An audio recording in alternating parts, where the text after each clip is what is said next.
Dieu merci, je sens que je vais en avoir de besoin parce que on est chez Loam, un restaurant dans le Vieux-Montréal. Je suis un peu stressée parce que c'est la première fois que je fais ça, donc hors de ma zone de confort, du speed dating. Oh my God, je sens que je vais en entendre des histoires de culture. Ah, je vous ai eu, hein? Allô? Monica, allô, comment ça va? Ça va bien, toi? Oui, écoute, on t'adore. On t'a vu dans le personnage Caroline du téléroman Le Bonheur, 3 saisons. Mais là, on va te voir au théâtre jusqu'en 2025 dans la pièce Bachelor, qui a été écrite il y a 45 ans. Ça parle de quoi? Ben, c'est une fille qui débarque chez sa voisine pour se faire raser les jambes parce qu'elle n'a pas d'eau chez elle. Elle débarque, elle parle de ses amours, de ses conquêtes, de tout, en fait. Puis plus ça va, plus on se rend compte qu'elle a été blessée. Parce que paraît qu'on rit beaucoup, mais on rit, on pleure, beaucoup d'émotions. Oui. Pauline Martin a joué Dolores, Sylvie Léonard aussi. Ouais. Est-ce que ça te donne des ailes ou au contraire, ça fait comme, mon Dieu, ça me donne un poids sur les épaules? Ben, au début, ça me donnait un petit poids sur les épaules, mais après, je me suis dit, hey, c'est ma Dolores, je vais essayer de le faire ma version. OK, super. Ben, merci beaucoup, Monica. Hey, bye, là. OK. Allô, Doua? Salut! Prends place, prends place. Merci, merci. On n'a pas de temps à perdre, comme tu vois. OK. T'as fait un grand saut dans ta vie. Absolument. T'as laissé l'enseignement pour devenir humoriste. Exact. À la veille de la rentrée scolaire, comment tu te sens dans tes choix? C'est le meilleur choix que j'ai fait dans ma vie. Il faut suivre sa passion. Là. Ah, ben voilà! C'est là que je trouve que tu donnes un bon exemple à tout le monde, de suivre son cœur. Là, tu es en rodage présentement. Tu n'as pas trouvé le nom encore à ton show.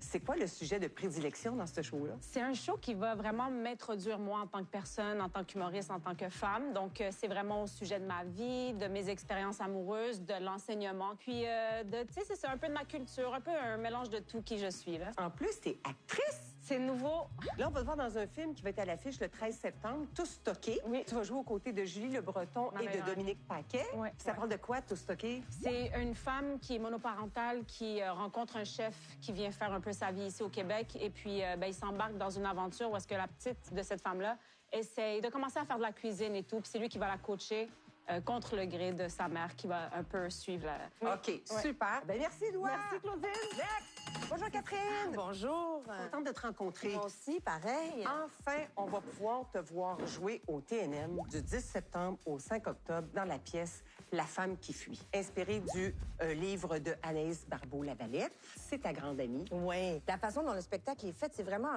un cœur. On est 18 sur scène, puis moi, je suis la chef de ce cœur-là, mais on est tous ensemble, alors je suis vraiment la narratrice de cette histoire. Tu es la femme qui cherche. Je suis la femme qui poursuit. C'est ça, qui poursuit.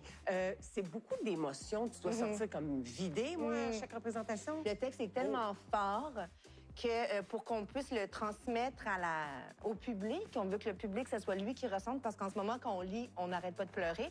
Donc, on doit vraiment se mettre un petit peu en arrière. C'est ça. Pour laisser toute la place au public de la ressentir. Là, tu es à la veille de la première, donc le mot t'embronne. Merci. Et c'est déjà tout pour nous. Oh. Au revoir. J'espère qu'on va se revoir. Mais moi aussi. Santé. Oui, hey, santé. Oui. Tu as publié ce printemps Les certitudes... Donc, tu as publié ce printemps Les certitudes vagabondes. Oui. On sait que l'homme voudrait vivre sur Mars. C'est comme la plus grande conquête. Mais selon toi, est-ce que l'amour est la plus grande conquête de l'homme et de la femme? Oh, mon Dieu! Mais je pense que c'est presque essentiel à la vie. C'est-tu plus compliqué de nos jours? Je pense que la rencontre est facilitée par plein de moyens, mais la vraie connexion, elle est plus compliquée aujourd'hui. L'engagement, le couple, parce que c'est ce dont il est question dans Les certitudes vagabondes. Oui. En novembre, tu vas sortir ton 8e livre, 13 jus, que tu as coécrit avec Mathieu Simard. Oui. Mathieu Simard est un auteur que j'admire depuis très longtemps.